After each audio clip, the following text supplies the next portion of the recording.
Tempo atrás eu falei que tinha recomeçado a rever algumas obras porque sem muita coisa nova que me chame a atenção, claro, com suas exceções, eu voltei para as obras mais antigas, tipo Naruto, Black Clover, Dragon Ball, Nanatsu, só os clássicos. E entre elas, Dororo, que papo, foi uma parada que eu já tinha assistido na época que ainda tava lançando, há alguns anos atrás, então tudo que eu lembrava do anime é que ele existia e que talvez ele fosse bom. E assim, não é que eu tinha razão. Dororo é uma obra que faz a gente basicamente pensar, principalmente no objetivo do protagonista, já que diferente de outras obras onde a gente vê o protagonista e só torce freneticamente pra ele conseguir o que ele quer, tipo Naruto virar Hokage, o Luffy rei dos piratas, o Asta casar com a freira, Dororo faz a gente olhar melhor pro objetivo do protagonista, vulgo Hyakimaru, que diga-se de passagem, que nomezinho muito bom de se falar. Só que o objetivo dele até certo ponto, beleza, é certo, mas quando a obra vai trabalhando isso de uma forma mais ampla, ela consegue fazer você ficar naquela de que talvez não seja tão simples assim. Então vamos falar um pouco dessa obra, obviamente o vídeo não vai ser um resumo dela, por mais que sim, eu vá bater em vários pontos dela, mas no fim vai ser só mais uma opinião sobre a construção dela e principalmente a problemática que ela trabalha, que é só muito complicada. E bem, eu sou o Felipe, e pra quem não tá ligado ou não lembra, Dororo divide a obra entre dois personagens centrais, a Dororo e o Hyakimaru, vulgo protagonista central, já que a trama gira em grande parte em torno do objetivo dele, que é basicamente recuperar o corpo dele, já que no dia que ele tava nascendo, o pai dele, vulgo esse mano aqui, que tava a fim de conseguir prosperidade pra terra que ele é lorde, fez um pacto com 12 demônios pros manos basicamente pegarem qualquer coisa dele em troca dessa prosperidade. E eles basicamente pegam o corpo do filho dele, que tava nascendo naquele ponto, e o anime gira em torno do protagonista sendo o orgulho do Guts e caçando demônios pra pegar uma parte dele por vez. Tipo assim, a parte que aquele bicho pegou, ele manda o bicho de F e recupera essa parte. É basicamente esse o núcleo central da obra. A Dororo é introduzida também e vai acompanhar o protagonista e ajudar ele hora ou outra. Não, pra ser mais específico, meio que quase o tempo todo. E isso rola basicamente porque, como eu falei pra vocês, o protagonista não tinha nada, e quando eu falo nada, é nada mesmo. Ele não tinha sentido e sensações, ele basicamente não tinha várias partes do corpo, e quando ele começa a jornada, ele tá basicamente vagando. E a Dororo é introduzida não só pra ser uma peça central junto a ele, mas principalmente pra gente entender melhor o mundo da obra, já que boa parte das interações dela giram em torno de outros personagens, já que ela meio que constrói boa parte da trama também. E assim, como no início da jornada o protagonista não fala e também não entendia basicamente nada das relações humanas, já que ele mal tinha tido contato humano, ou seja, a maior parte da troca de ideia e coleta de informação sobre aquele mundo vai por parte da Dororo. E isso não muda tanto nem mesmo quando ele vai recuperando as partes do corpo dele, então a Dororo é basicamente quem desenrola tudo, e essa relação deles é bem legal e me lembra até um pouco a amizade do Guts com o Puckin. Principalmente as interações mais engraçadas entre eles, que é só bem legal, só que com tudo isso em mente, vamos falar do que mais me interessou nesse anime, que é a forma que a obra faz a gente se questionar em relação ao objetivo do Hyakimaru. Já que assim, eu falei pra vocês que a jornada dele é basicamente pra recuperar as partes do corpo dele, e até aí beleza, macetar demônios eu acho que ninguém tem problema, e pegar o que é dele de volta eu acho que também ninguém tem problema em relação a isso. Só que acaba entrando um outro ponto em contraste a esse, que a obra vai trabalhando em paralelo a ele, até que batendo bastante nesse outro ponto, que é basicamente o seguinte: os demônios pegaram partes do corpo dele em troca de prosperidades no reino, nas terras, na província, eu não sei direito o que é, do pai dele, basicamente. Só que, conforme ele vai recuperando essas partes, a terra como um todo vai regredindo, ela vai sofrendo com isso também, e é nessa perspectiva que a obra faz a gente se questionar sobre o objetivo dele, já que sempre que ele recupera uma parte do corpo dele, a terra sofre, e por consequência as pessoas que moram naquele domínio também, como por exemplo secas, doença, invasão de bicho que come plantação e por consequência fome, guerras. Meio que todo o domínio do pai dele começa a regredir a como era antes desse pacto. Sim, ele era bem ruim. É nesse ponto que a obra conseguiu me colocar em xeque, e eu não sei se vai fazer o mesmo contigo. Já que o questionamento que a obra põe pra gente pensar é basicamente o seguinte: o sacrifício de um que nem pediu por aquilo, mas pra dar uma vida melhor pra vários outros, é algo justo? E assim, à primeira vista, a resposta pode parecer bem simples, mas quando você vai entendendo melhor que muita gente que vive naquele domínio é tão inocente quanto o próprio Hyakimaru, as coisas começam a ficar um pouco mais complicadas. Já que individualmente, como uma pessoa que estivesse passando por aquilo, a resposta poderia ser bem simples, mas como alguém que estaria se beneficiando daquilo, a resposta também seria bem simples, e como alguém que olha de fora, a resposta tende a ficar um pouco mais complicada. E o mais louco de tudo isso é que no fim, todo mundo tá pagando pela ganância do pai dele, então a obra basicamente consegue te colocar em uma balança. Se de um lado tu torce pelo protagonista, por consequência tu tá torcendo pra basicamente a destruição de várias outras pessoas. Pessoas essas que na esmagadora maioria não tem nem culpa nem nada em relação àquilo. aquilo, só estão basicamente vivendo a vida dela, já que, se eu não me engano, o protagonista tem 16 anos e tem muita gente muito mais nova que ele, e as pessoas mais velhas também, a maioria nem sabe disso. Tanto que, na perspectiva de vários deles, a prosperidade é por causa de uma deusa. Então, assim, o sacrifício dele meio que tá impedindo que muita gente afunde em miséria e em guerras, porque até isso começa a aumentar conforme ele vai avançando. Tanto que isso é uma parada que até a obra bate em cima muito, o terror da guerra e o quão ruim ela é. Isso é trabalhado em um grupo de pessoas que só...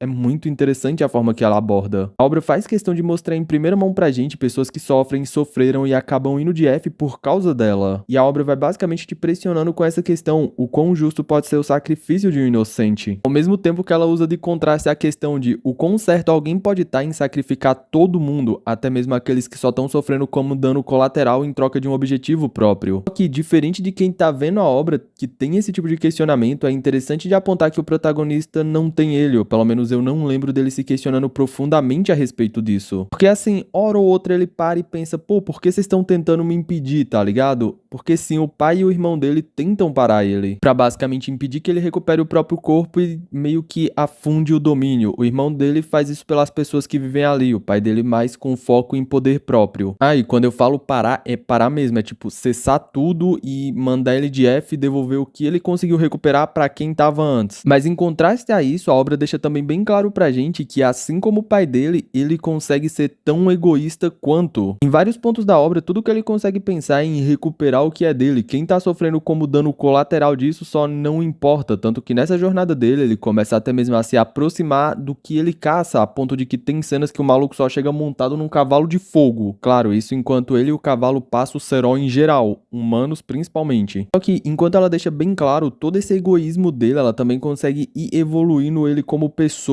Mas sim, no fim, o egoísmo tá muito presente. É uma característica bem presente do personagem, já que o foco da obra é mostrar que ele é um humano. E eu não sei se vocês estão ligados, mas egoísmo é uma característica humana. Em nenhum momento ela vai tentar passar pra gente o Hyakimaru como um herói ou algo do tipo, porque ele não é isso. Ele é só um humano que tá atrás de recuperar o que é dele. Então, ser tão falho quanto qualquer pessoa pode ser, tanto que no fim a obra até consegue mostrar que ele mudou e cresceu a ponto de poupar o pai dele, que foi quem deu início a tudo isso e fez ele passar por literal um inferno. E um último ponto que essa obra também trabalha de uma forma bem interessante é a regressão de poder do protagonista em certos aspectos, já que conforme ele perde as próteses que ele usa e recupera o próprio corpo dele, ou até mesmo os sentidos ou outras coisas, ele passa a ter mais fraquezas que estão atreladas diretamente a essas coisas que ele recuperou. Um ótimo exemplo disso é a audição, já que depois que ele recupera ela, a gente vê ele tendo que lidar com tudo que esse sentido tem a oferecer, com todos os barulhos, com tudo que a gente consegue ouvir, sendo que era uma pessoa que nunca literalmente tinha ouvido nada, nenhum ruído, literalmente nada mesmo. Então, assim,